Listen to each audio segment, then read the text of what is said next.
الکریم صلی اللہ تعالی علی محمد صلی اللہ علیہ وسلم۔ سورہ طٰہٰ آج ہماری شروع ہوگی۔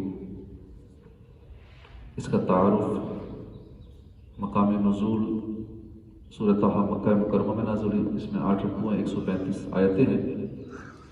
طٰہٰ حضور کے ناموں میں سے ایک نام ہے۔ اس سورت کی ابتدا میں آپ صلی اللہ علیہ وسلم کو اس نام سے ندا کی گئی ہے، اس لیے اس سورت کا نام سورہ طٰہٰ رکھا گیا ہے۔ حضور پر نور صلی اللہ علیہ وسلم نے فرمایا کہ مجھے سورہ بقرہ ذکر سے عطا کی گئی ہے، سورہ طٰہٰ اور سورہ والطور موسیٰ علیہ السلام کی تختیوں سے عطا کی گئی ہیں، سورہ فاتحہ اور سورہ بقرہ کی آخری آیتیں عرش کے نیچے موجود خزانوں سے عطا کی گئی ہیں، اور مفصل صورتیں اضافی دی گئی ہیں۔ اعوذ باللہ من الشیطان الرجیم، بسم اللہ الرحمن الرحیم۔ طٰہٰ ما انزلنا علیک القرآن لتشقى الا تذکرۃ لمن یخشی۔ اللہ کے نام سے شروع جو ہے مہربان رحمت والا۔ طٰہٰ، اے حبیب، ہم نے تم پر یہ قرآن اس لیے نہیں نازل فرمایا کہ تم مشقت میں پڑ جاؤ، مگر یہ اس کے لیے نصیحت ہے جو ڈرتا ہے۔ طٰہٰ یہ حروف مقطعات میں سے ہے۔ مفسرین نے اس حرف کے مختلف معنی بھی بیان کیے ہیں۔ ان میں سے ایک یہ ہے کہ طٰہٰ حضور کے اسماء مبارکہ میں سے ایک اسم ہے، اور جس طرح اللہ نے آپ کا نام محمد رکھا ہے، اسی طرح آپ کا نام طٰہٰ بھی رکھا ہے۔ ما انزلنا علیک القرآن لتشقى، اے محبوب، ہم نے تم پر یہ قرآن اس لیے نہیں نازل فرمایا کہ تم مشقت میں پڑ جاؤ۔ ارشاد فرمایا کہ اے حبیب صلی اللہ علیہ وسلم، ہم نے آپ پر یہ قرآن اس لیے نازل نہیں فرمایا کہ آپ مشقت میں پڑ جائیں اور ساری رات قیام کرنے کی تکلیف اٹھائیں۔ اس آیت کا شان نزول یہ ہے کہ سرکار دو عالم صلی اللہ علیہ وسلم اللہ کی عبادت کرنے میں بہت محنت فرماتے تھے، پوری رات قیام میں گزارتے، یہاں تک کہ آپ کے مبارک قدم سوج جاتے۔ اس پر یہ آیت کریمہ نازل ہوئی، اور حضرت جبرائیل علیہ السلام نے حاضر ہو کر اللہ کے حکم سے عرض کی، آپ اپنے پاک نفس کو کچھ راحت دیجیے کہ اس کا بھی حق ہے۔ شان نزول کے بارے میں ایک قول یہ بھی ہے کہ سید المرسلین صلی اللہ علیہ وسلم لوگوں کے کفر اور ان کی ایمان سے محروم رہنے پر بہت افسوس کرتے تھے، حسرت کی حالت میں رہتے تھے۔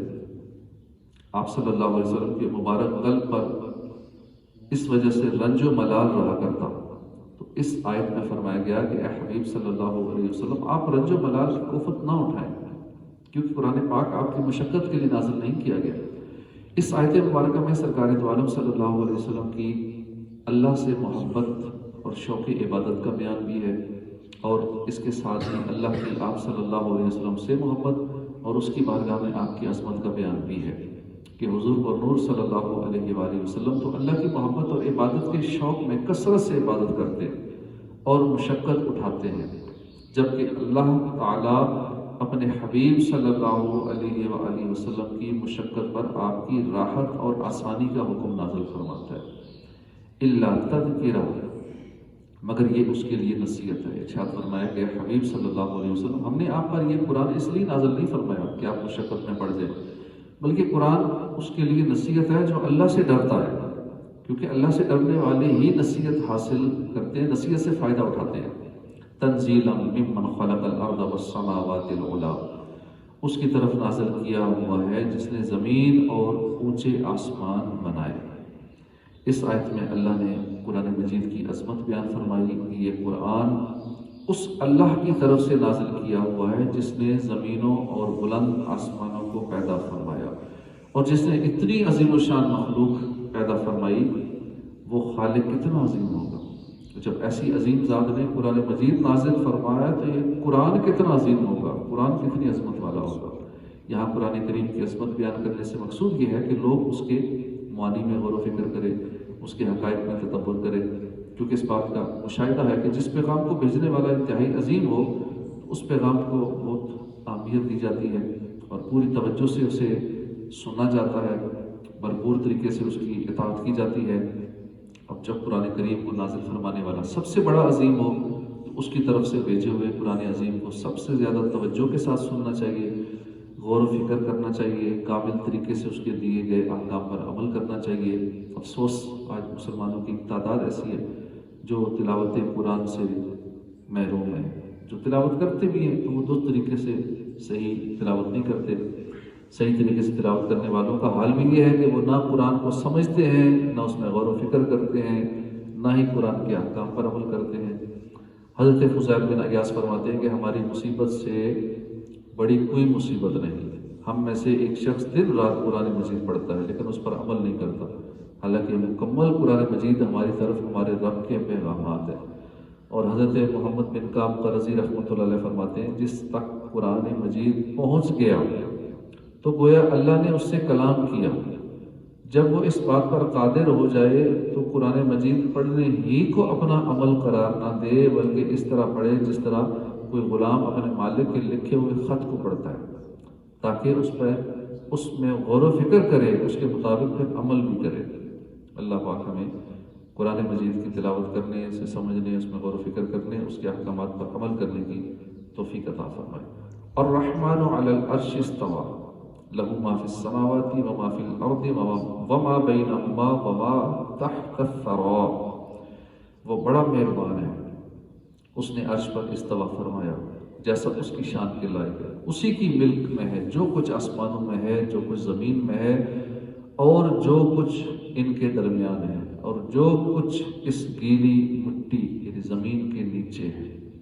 اور الرحمن، وہ بڑا مہربان ہے. اس آیت اور اس کے بعد والی آیت کا خلاصہ یہ ہے کہ قرآن مجید نازل کرنے والے کی شان یہ ہے کہ وہ بڑا مہربان ہے. اس نے اپنی شان کے لائق عرش پر استوا فرمایا، اور جو کچھ آسمانوں میں ہے، جو کچھ زمین میں ہے، جو کچھ زمین و آسمان کے درمیان ہے، جو کچھ اس گیلی مٹی یعنی زمین کے نیچے ہے، سب کا مالک بھی وہی ان سب کی تدبیر فرماتا ہے اور ان میں جیسے چاہے تصرف فرماتا ہے. اللہ تعالیٰ کی اپنے شان کے لائق عرش پر استوا فرمانے کی تفصیل سورہ اعراف کی آیت نمبر 54 کی تفسیر کے تحت گزر چکی ہے. یہاں اس سے متعلق ایک اہم بات یاد رکھیں. امام مالک سے مروی ہے کہ کسی شخص نے آ کر اس آیت کا مطلب دریافت کیا کہ اللہ تعالیٰ نے عرش پر کس طرح استوا فرمایا، تو آپ نے تھوڑے سے توقف کے بعد فرمایا ہمیں یہ معلوم ہے کہ اللہ نے عرش پر استوا فرمایا، لیکن اس کی کیفیت کیا تھی وہ ہمارے فہم سے بالاتر ہے. البتہ اس پر ایمان لانا واجب ہے اور اس کے بارے میں گفتگو کرنا بدعت ہے. وَإِن تَجْهَرْ بِالْقَوْلِ فَإِنَّهُ يَعْلَمُ السِّرَّ وَأَخْفَى. اور اگر تم بلند آواز سے بولو تو بے شک وہ آہستہ آواز کو جانتا ہے اور اسے بھی جو اس سے بھی زیادہ پوشیدہ ہے. اس آیت کے دو الفاظ ہیں، السر اور اخفا.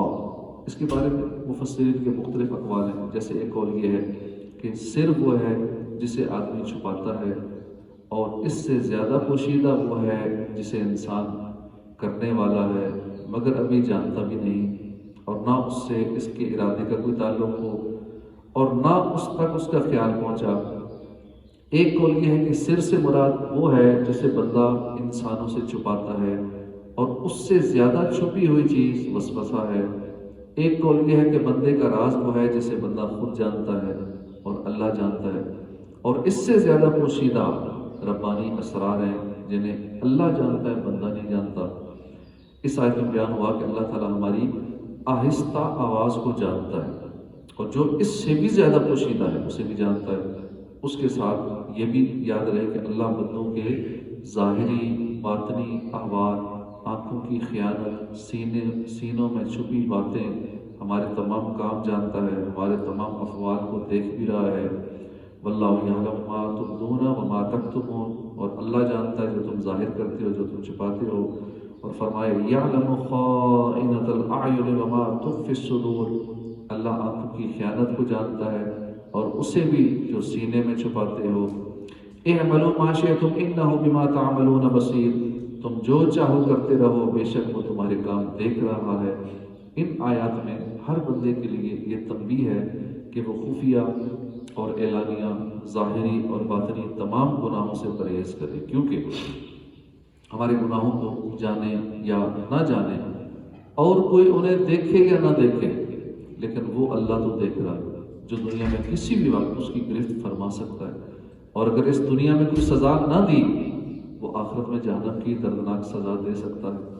نیز ان آیات میں نیک اعمال کرنے کی ترغیب بھی ہے کہ لوگ اللہ کی رضا کے لیے کوئی نیکی چھپ کر کریں یا سب کے سامنے کریں، اللہ اپنے فضل سے انہیں اس کی جزا عطا فرمائے گا۔ ابو سعید عبداللہ بن عمر رحمۃ اللہ علیہ نے تفسیر بیضاوی میں اس آیت میں مذکور لفظ قول سے اللہ کا ذکر اور دعا مراد لی ہے، اور فرمایا ہے کہ اس آیت میں اس پر تنبیہ کی گئی کہ ذکر و دعا میں جہر اللہ کو سنانے کے لیے نہیں ہے، بلکہ یہ ذکر کو نفس میں راسخ کرنے اور نفس کو غیر کے ساتھ مشغول ہونے سے روکنے اور باز رکھنے کے لیے ہے۔ اللہ لا الہ الا ہو لہ الاسماء الحسنی، وہ اللہ ہے، اس کے سوا کوئی عبادت کے لائق نہیں، سب اچھے نام اسی کے ہیں۔ یعنی اللہ تعالیٰ معبود حقیقی ہے، اس کے سوائے کوئی خدا نہیں، وہ حقیقتاً واحد ہے۔ اسماء اور صفات کی کثرت اس کی ذات کو تعبیر کرنے کے مختلف ذرائع ہیں۔ یہ نہیں کہ صفات کی کثرت ذات کی کثرت پر دلالت کرے، جیسے کسی آدمی کو کہیں کہ یہ عالم بھی ہے، سخی بھی ہے، تو اس کا مطلب یہ ہوا کہ اسے عالم بھی کہہ سکتے ہیں، سخی بھی، نہ یہ کہ دو نام رکھنے سے وہ دو آدمی بن جائیں گے کہ عالم الگ بن گیا، سخی الگ بن گیا۔ اس کی یہ صفات ہیں، بندہ ایک ہی۔ صدق اللہ العظیم۔